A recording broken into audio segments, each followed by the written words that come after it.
You had a Lady Vols legend front and center to watch you guys on Saturday when Shamika Holtzclaw, and I saw you got to, talk to her after the game. Just what did it mean to you that she came to support the team, and were you able to share any of what you guys talked about after the game, her impression? Yeah, no, it was awesome. She was very encouraging and uplifting and supported the team, and I thought that was great. Coach, you guys back in the top 25 test, saying that was a big goal, to put Tennessee back on the map. What does that mean in this program? Yeah, it means a lot, and I think the best part is we earned it.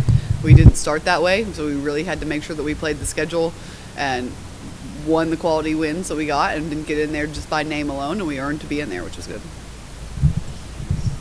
Coach, I noticed you were doubling in the post a lot. Was that a scouting report thing, or was that just something that kind of happened and something you're going to do throughout the season? No, it was a scouting report thing.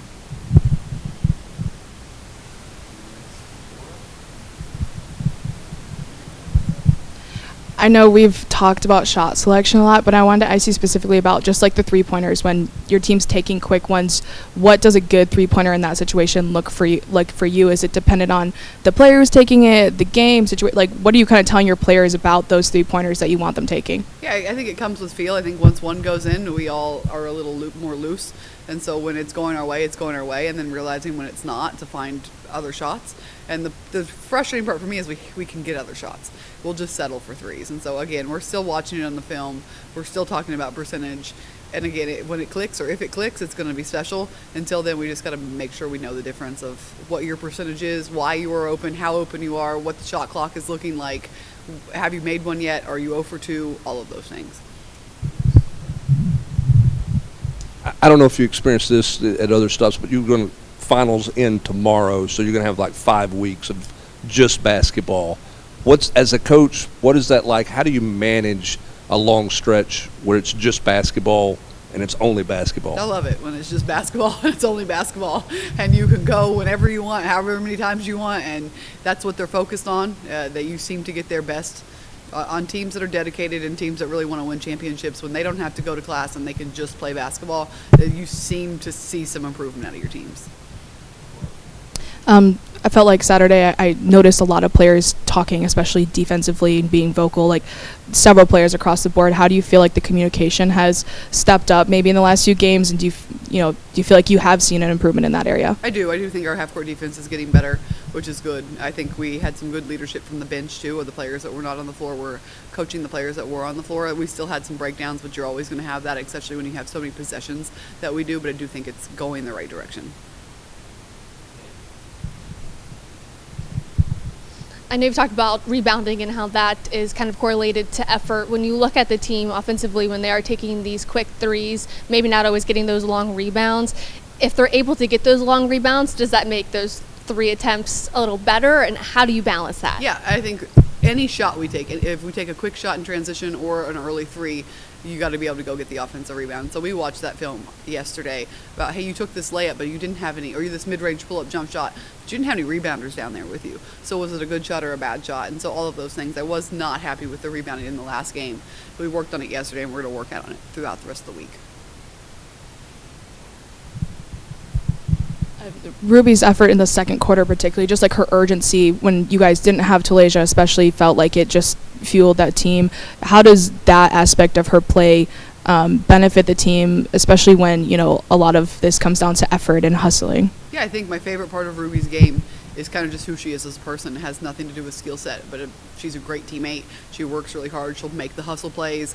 She did a really good job in that game of keeping everyone together, calling huddles, making sure people were on the same page. She was vocal at halftime. She was vocal in timeouts. She was vocal with her team. And so from the start of that game, she was getting steals, score, and she really helped set the tone of what we wanted to do. So she's a huge part of our team, not just because of what her skill set is, but because of who she is. Coach, early in the season, you said when you and your staff called fouls, your team would kind of argue with you. How has that awareness changed now that the season's gone on? Yeah, we don't hear as much from them, but they still like to think they don't foul in the games. So it is what it is. You've talked a lot about half-court defense.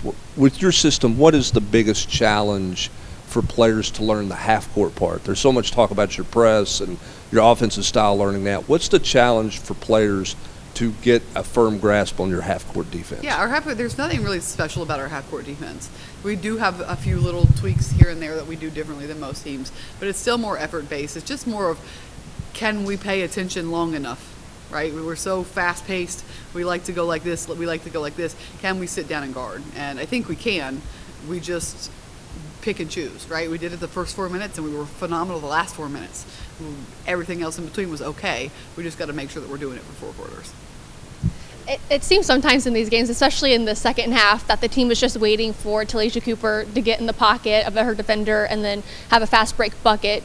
What things does she bring intangibly with her defense that really is a spark plug to this team? Yeah, it's huge. She can go get a steal almost every time she wants one. She can force tempo. She can speed people up. And so all of those things are big on the defensive end, and she'll get the people around her to play just as hard.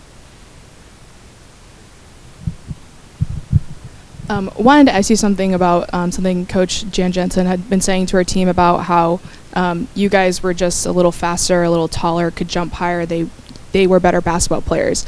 That's kind of like a common thing that other conferences say about the SEC, that it's all about athleticism and physicality and kind of discrediting the basketball players.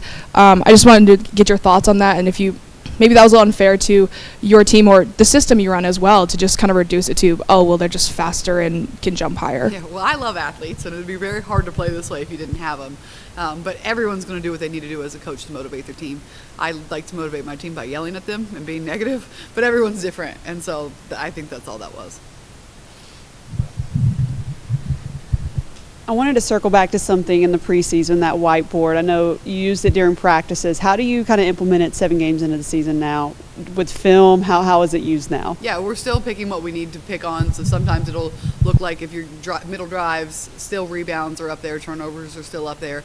Just making sure whatever we want to emphasize that day, that they can see it in real time of what their stats are like.